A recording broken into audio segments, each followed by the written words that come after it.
সালাম মিডিয়া আমাদের সঙ্গেই থাকুন। মসজিদের দান করা সম্পর্কে সর্বশেষ একটা আয়াত, যে আয়াতটা খুব কম বক্তব্যে আপনি পাবেন, কিন্তু আমার কাছে এত কঠিন মনে হয় এই আয়াত। জানেন না যে আল্লাহ আমাদের জন্য কি রেখেছে?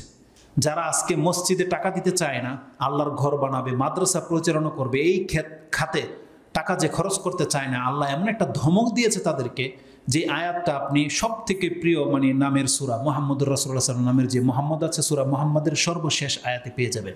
তাতে কি আছে জানেন? আল্লাহ কি বলেছে? হা আনতুম, তোমরাই। আল্লাহ বলছেন হা আনতুম হা উলাই, তোমরাই না তারা, তুদআউনা লিতুনফিকু ফি সাবিলিল্লাহ, যে যাদেরকে ডাকা হচ্ছে আসো আল্লাহর রাস্তায় খরচ করো।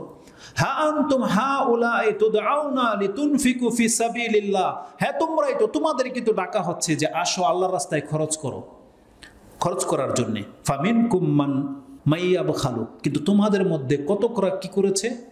বখিলি করতেছে।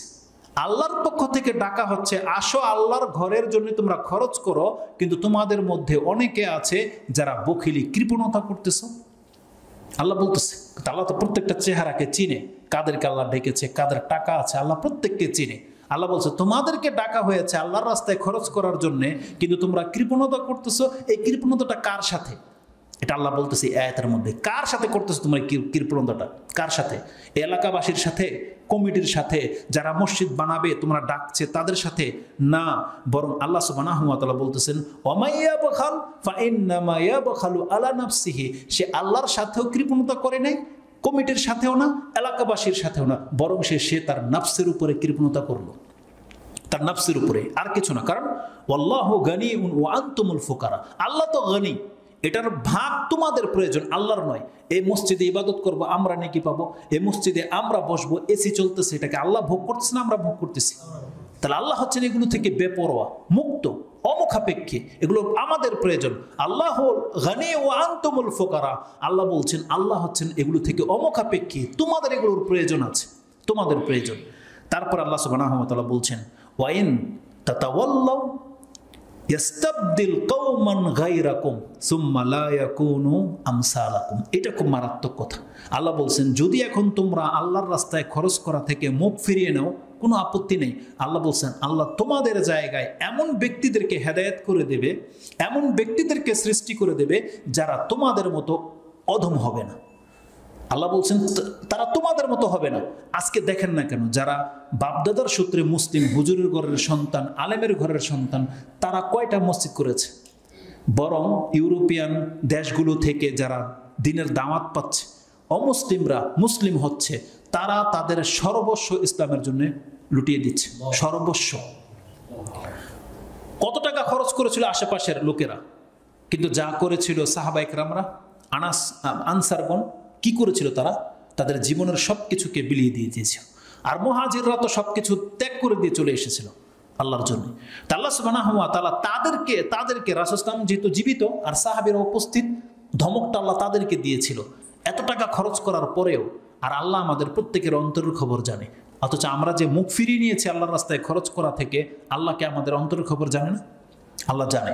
আল্লাহ বলতেছেন অতএব ওয়াইন তাতাওয়াল্লাউ, তোমরা যদি মুখ ফিরিয়ে নাও এই কাজ থেকে, ইস্তাবদিল কওমান গায়রাকুম, আল্লাহ তোমাদের পরিবর্তে অন্য লোকদেরকে স্থলাভিষিক্ত করে দেবে, সুম্মা লা ইয়াকুনু আমসালাকুম, যারা তোমাদের মতো হবে না।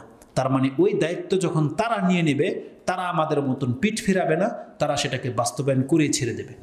এই জন্যে আরেকটা রেজাল্ট হচ্ছে, বাংলার জমিনের ইতিহাস যদি আপনি জানেন, যেখানেই দেখবেন, খোঁজ নিয়ে দেখেন, কোনো একটা জায়গায় মসজিদ করার পরিকল্পনা কেউ হাতে নিয়েছে, আপনি দেখতে পাবেন সেখানে মসজিদ হয়ে গেছে। কিভাবে হয়েছে সে নিজে বলতে পারবে না। এই জন্য বাংলার জমিন বা পুরো পৃথিবীতে আপনি যে কোনো ভালো কাজের কল্যাণের ইচ্ছা পোষণ করেন, আল্লাহর পক্ষ থেকে সেটাকে বাস্তবায়ন করে দিবে, সেটা আল্লাহ করে দেবে। এই জন্য শেখ আব্দুর রাজ্জাক বিন ইউসুফ একটা কথা প্রায় কয়, প্রায় বক্তব্যই বলে যে আমি জানি এখানে আমি মাদ্রাসা করব, কিভাবে হবে আমি জানি না, তা হয়েছে তো আলহামদুলিল্লাহ, হয়ে তো গেছে। তাতে বলছে আমার টাকাই নাই, কিন্তু কোটি কোটি টাকা খরচ হয়ে গেছে তার এই মাদ্রাসাগুলোতে, হয়ে তো গেছে। ঠিক তেমনি আল্লাহ সুবহানাহু ওয়া তাআলার প্রতি ভরসা রাখেন। আল্লাহ বলছেন ওয়াতাওয়াক্কাল আলাল হাইয়্যিল্লাযী লা ইয়ামুত, তোমরা সেই আল্লাহর প্রতি ভরসা করো যে আল্লাহ হচ্ছেন চিরঞ্জীব, চিরস্থায়ী, যার কোনো মৃত্যু নাই। তার উপরে ভরসা করে চলো। ইনশাআল্লাহুল আজিজ যে পদক্ষেপ নিয়েছেন আল্লাহর উপরে ভরসা করে নেমে যান, আল্লাহ সুবহানাহু ওয়া তাআলা ব্যবস্থা করে দেবে।